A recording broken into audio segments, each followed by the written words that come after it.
Oui, salut et j'espère que vous allez bien. En fait, cette vidéo, en fait, va vous permettre en fait va me permettre en fait d'expliquer un peu mieux la puissance des CSS, ok? Donc, ici, vous aurez ici, en fait, j'espère que vous voyez bien mon écran.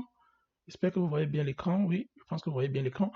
Donc, quand vous regardez le texte ici, j'ai enlevé dans le code, j'ai enlevé toutes les classes. En tout cas, je n'ai plus appliqué les classes. Non.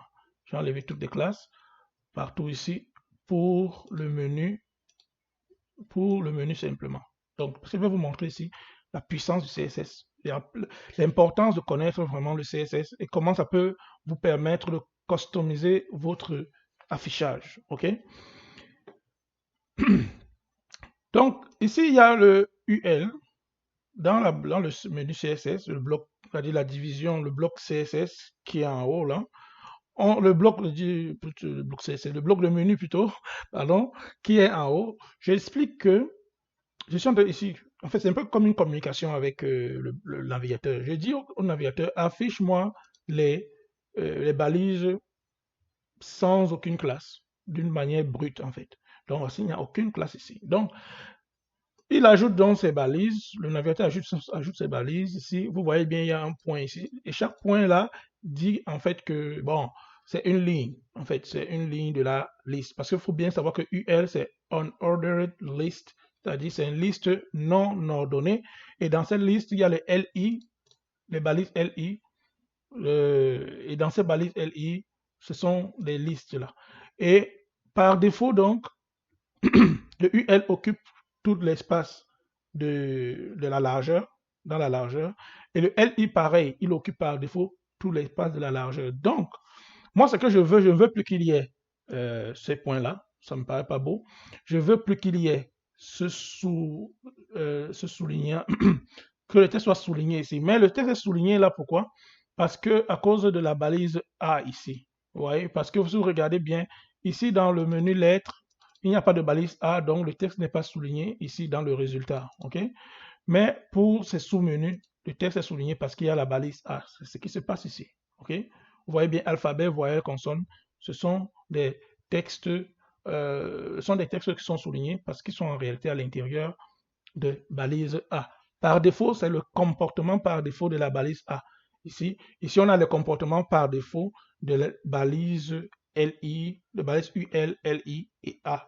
Vous voyez, c'est ça. Et le comportement aussi par défaut de la balise div qui est inline block aussi, parce que lui aussi par défaut, qui est plutôt bloc, c'est-à-dire que par défaut, il occupe toute la largeur. Donc, il se comporte un peu comme les autres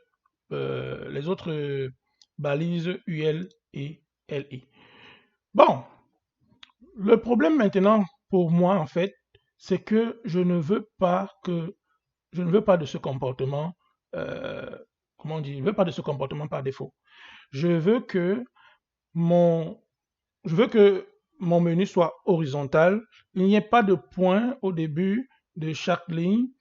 Donc, je veux un peu que, en fait, je veux plus qu'ils s'affichent d'une façon horizontale. Je veux que chaque menu occupe juste la place nécessaire, son espace soit nécessaire. Donc, accueil, parce que accueil n'occupe pas toute la largeur. Il occupe juste une petite partie. Je veux qu'il occupe juste sa petite partie. Et je veux aussi que l'être occupe sa petite partie, pareil pour jeu. Mais je veux plus aussi que, par défaut, alphabet, voyelle, consonne et les sous-menus, en fait, s'affichent par défaut. Je vais les masquer. Je ne veux pas que les soulignages soient. Je ne veux plus que comment on dit, les sous-menus ou bien les éléments qui sont dans la balise, dans le menu, soient soulignés par défaut. Donc, je vais essayer d'arranger ça. Là, pour arranger ça, la première chose, c'est que je vais d'abord appliquer une classe, je vais appliquer une classe tabs que j'ai créée dans style. Je vais l'appliquer pour la classe UL. Donc, pour la balise UL, pardon. Dans la balise UL que vous voyez, maintenant, son comportement sera, euh, son comportement sera, euh, en tout cas, les éléments de son comportement seront pris. bien seront pris dans la table, dans la classe tabs. OK? Donc, il dit que ce sont les onglets. Donc, j'arrive ici dans ma feuille de style. Dans ma feuille de style, je dis que voilà, tabs, sa position elle est relative. Donc, c'est-à-dire le UL qui est ici, sa position est relative. Ça veut tout simplement dire que euh, il peut changer un peu de position de temps en temps, en fait. Donc, la position est relative, le display inline block, ça veut dire que inline, quand je dis le display est inline block, parce que par défaut, son display c'est bloc, c'est-à-dire son affichage, il s'affiche en bloc par défaut, c'est-à-dire que par défaut, il occupe toute la largeur de la page par défaut. Donc, c'est ça que ça veut dire bloc. Donc, moi, je lui dis non, je ne veux plus ça. Je veux que par défaut, ce soit inline block, occupe tout simplement la partie qui sera nécessaire pour toi. Hein? Pas tout. Donc, il va occuper la partie nécessaire. OK? Quand il va occuper la partie nécessaire avec inline block, je lui dis les marges externes, je ne veux plus, c'est à 0. Les marges internes, padding, c'est à 0. Les marges externes, ça veut dire que l'espace qu'il y a entre l'élément, ici, le UL, et les autres éléments autour. C'est ça que je lui dis là. Donc, je lui dis que je ne veux pas d'espace entre ça. Et ici, le padding, c'est l'espace entre les éléments qui sont à l'intérieur du bloc et les bordures de notre élément. C'est ça que je veux dire, c'est ça que veut dire le padding. Hein? On peut, bon, c'est un peu ce qu'on peut, ça peut se dire, mais en réalité, on peut expliquer ça pendant des années. Peut-être la prochaine, si vous avez des questions, en fait, vous pouvez toujours les poser, ok? Il n'y a pas de problème, je vais pour répondre. Donc, et j'ai dit que la couleur du texte à l'intérieur, je veux que, voilà la couleur du texte à l'intérieur, ok? J'ai défini aussi la couleur du texte. Maintenant, autre chose aussi, je dis que le tabs LI, c'est-à-dire que quand on va ici, on voit que voici la classe tab ici, qui est appliquée au UL. Et maintenant, je vous ai dit, dans le UL, il y a le LI. Maintenant, je dis que quand il y a une classe tab suivie d'un LI, comment le LI se comporte? C'est ça que je dis ici. Je dis, en fait, le comportement de LI, le comportement de l'élément LI, lorsqu'il est en dessous, lorsqu'il est imbriqué dans la table. C'est ça que je veux dire, dans une classe table. C'est ce que ça veut dire ici, cette zone-ci. C'est-à-dire le comportement de LI lorsqu'il est imbriqué dans tabs. C'est ce que je veux. Je dis que le LI, lorsqu'il est imbriqué dans tabs, doit être affiché en inline block. J'y arrive.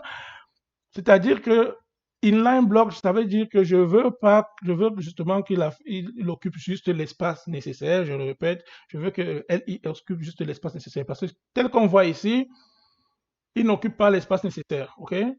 Il occupe toute la largeur en réalité. Si, par exemple, pour vous montrer le LI, je vais par exemple mettre le background color. Je peux choisir une couleur. Ah, bon, non. Ça ne sera pas très visible. Je choisis une couleur peut-être verte, green en fait. Green. Choisissons un bleu. Un jaune comme ça. Donc, vous allez voir que le LI, bon, normalement le LI va s'afficher normalement parce que ici j'ai dans mon fichier de style en fait, j'ai pris mon fichier de style. Ici je dis que le LI, j'ai défini plusieurs éléments, ça va s'afficher correctement en fait. Mais je veux que vous compreniez que lorsque je fais mon LI ici, je lui dis le LI qui est dans Tabs, je veux qu'il soit affiché comme ça. Hein? Je veux qu'il ait son affichage en inline block, il occupe juste l'espace nécessaire, son texte est à gauche, il n'est pas de point comme ici, l'Xtyle tab, il n'est pas de point, il n'est pas de style là.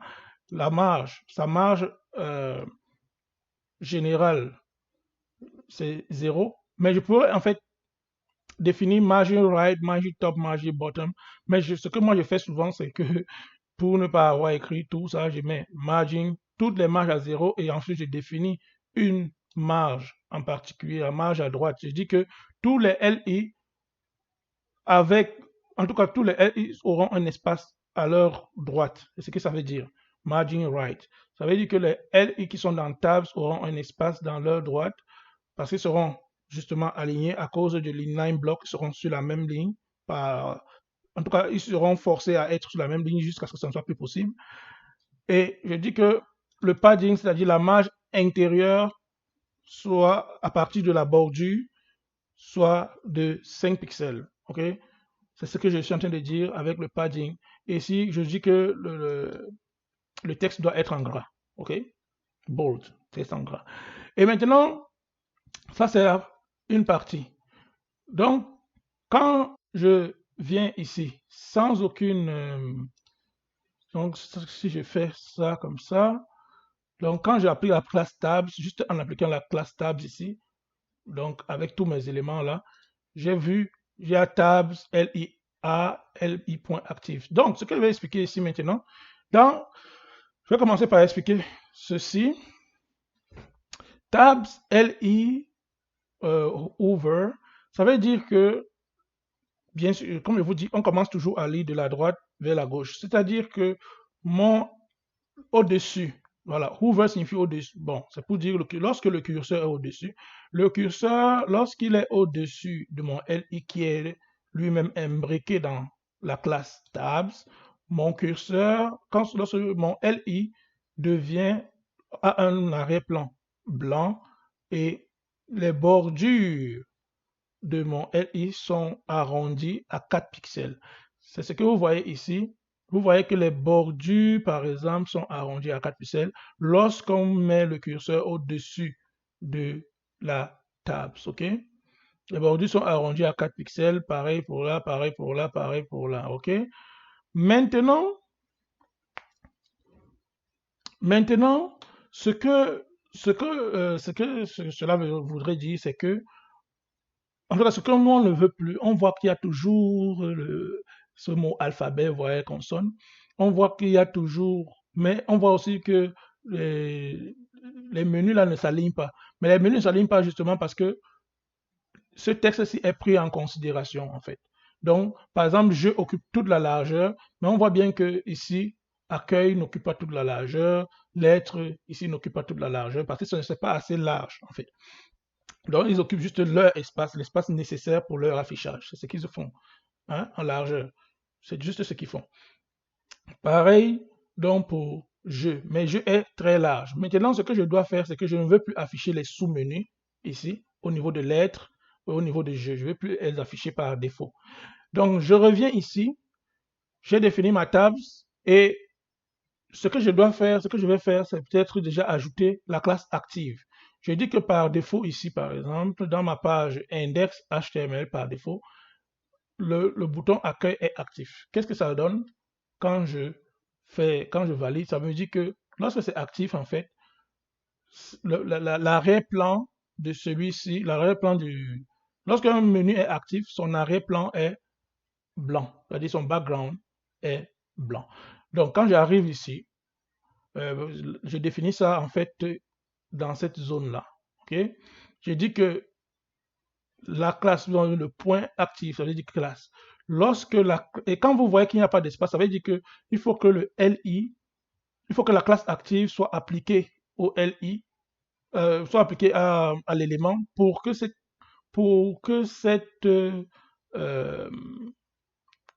ces configurations-ci ou bien ces définitions-ci fonctionnent. Ça veut dire quoi? Ça veut dire que ici, je dis, lorsque la classe active est appliquée au LI qui est dans tabs, mon élément, voilà ce qu'il faut faire. C'est ce que j'avais dit. Ok? Voilà ce qu'il faut faire. Il faut ajouter un background color égal à ça. Il faut ajouter un border et les bordures doivent être un background color blanc et les bordures doivent être arrondies à 4 pixels.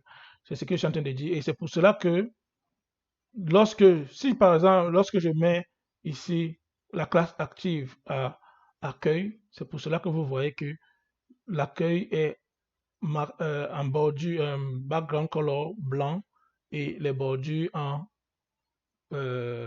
arrondi à 4 pixels. Donc, maintenant, je dis, bon, maintenant, et aussi, ce qu'il faut savoir aussi, on a enlevé on a arrêté de souligner en fait les textes là. Comme je vous ai dit que les textes en dessous, qui sont dans la balise A sont souvent soulignés. J'ai enlevé ce comportement grâce à cet attribut-ci. Il faut bien savoir que ce sont des classes, c'est un peu comme des classes, hein. Comme dans le JSON, ce sont des objets en fait. On peut dire, voyez ça comme des objets avec des attributs. Et ici, ce sont donc des attributs ici. L'attribut texte décoration none. Donc, je ne veux pas de décoration de texte. Ça va m'enlever tout ce qui est décoration, en l'occurrence le soulignage. Vous voyez? En l'occurrence, c'est là, j'ai défini aussi la couleur de A. Donc, je dis ici que ce que ça veut dire ici, c'est que toutes les balises A qui sont imbriquées dans le LI et qui sont elles-mêmes imbriquées dans la table, dans la classe tabs, ne doivent pas avoir de décoration. En l'occurrence, le soulignage. Ok? C'est pour cela que ça a enlevé tous les éléments soulignés, surtout au niveau de l'alphabet, au niveau d'accueil, l'alphabet, consonne et tout.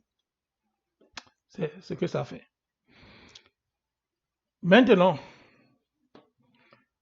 autre chose, moi maintenant je veux enlever ça par défaut. Je veux que c'est quand on met le curseur au-dessus de lettres, par exemple, que alphabet, voyelle, consonne s'affiche. Qu'est-ce que cela veut, comment on peut faire cela?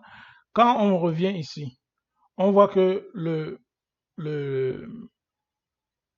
sous-menu est à l'intérieur d'une balise div et la classe maintenant que j'ai définie dans cette balise, c'est dropdown contain. Donc, la classe dropdown contain est à l'intérieur, en tout cas, est imbriquée dans LI, qui est lui-même imbriqué dans tabs. Vous voyez? Donc, ce que je vais faire ici, c'est que je viens là, je dis, voilà, dropdown contains. Lui, je dis, ici, quand je le définis comme ça, ça veut dire que le dropdown contains, quand je trouve la classe dropdown contains, lui, en tout cas, cette classe a son propre comportement, indépendamment de son imbrication. Vous voyez?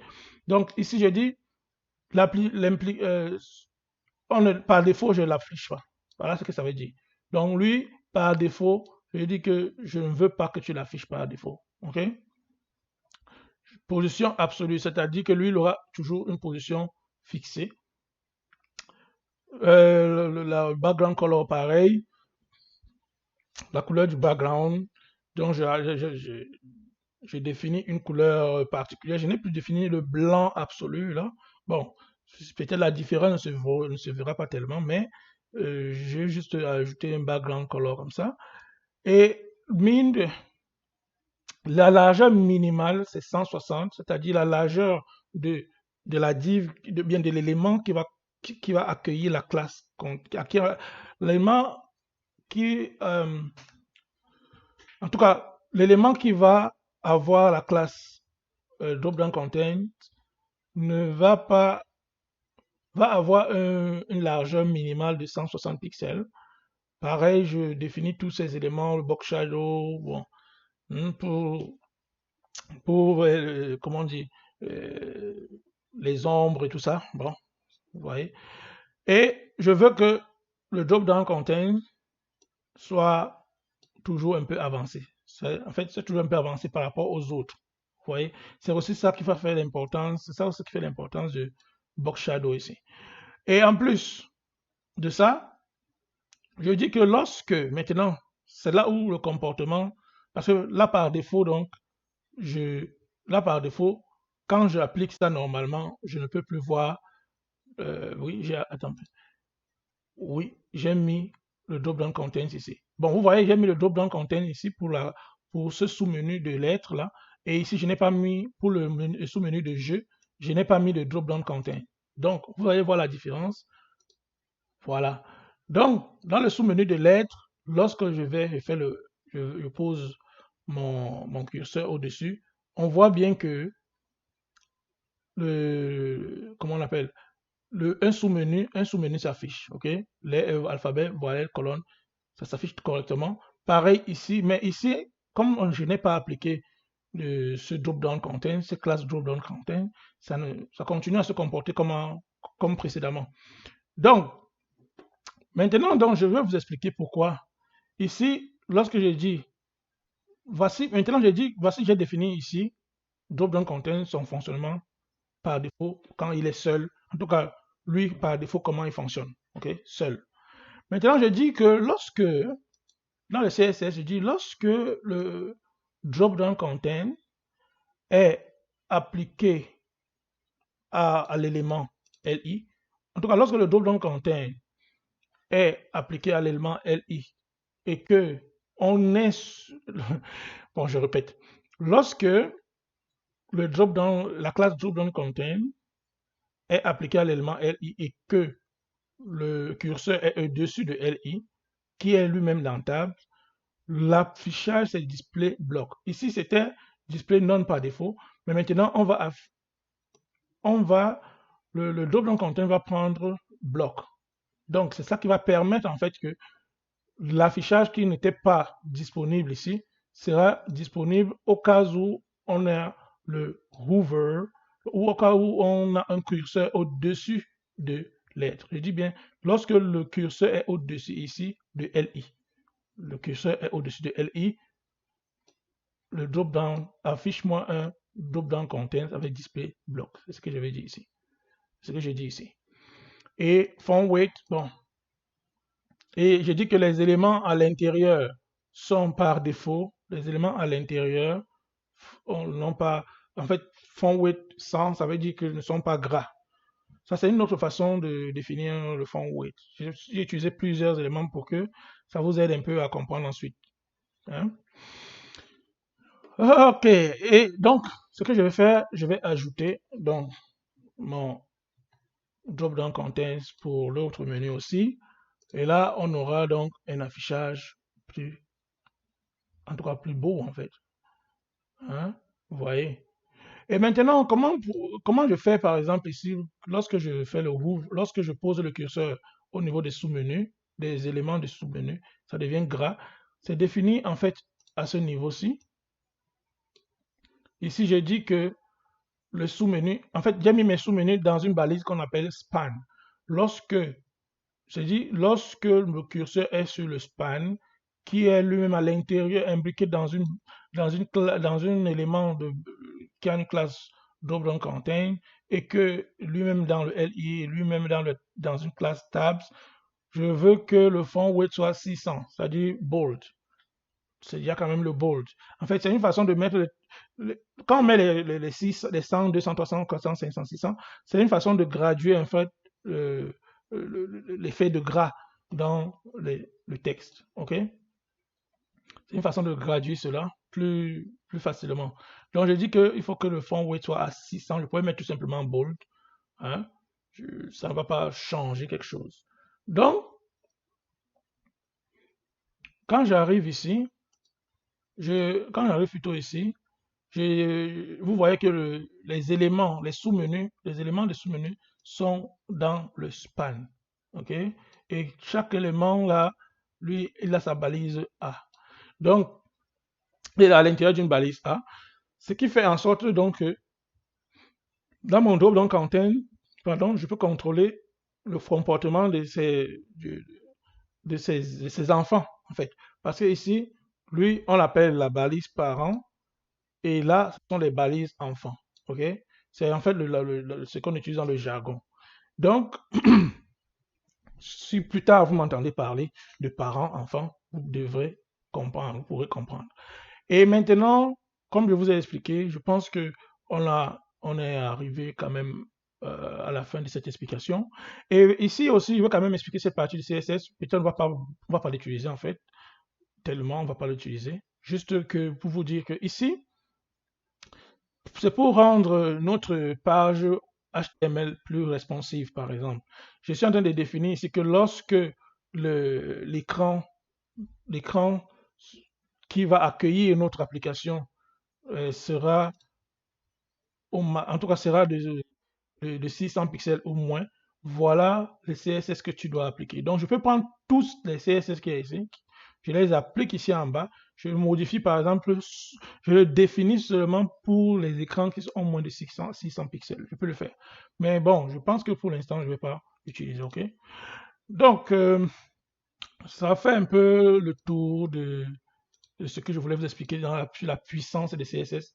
Franchement, c'est très important de comprendre la puissance des CSS lorsqu'on travaille dans le développement web, surtout dans le design web. Très important. Donc sur ce, je vous souhaite de poursuivre la formation et de continuer à écouter la vidéo de syllabique, de la création du projet syllabique. À bientôt.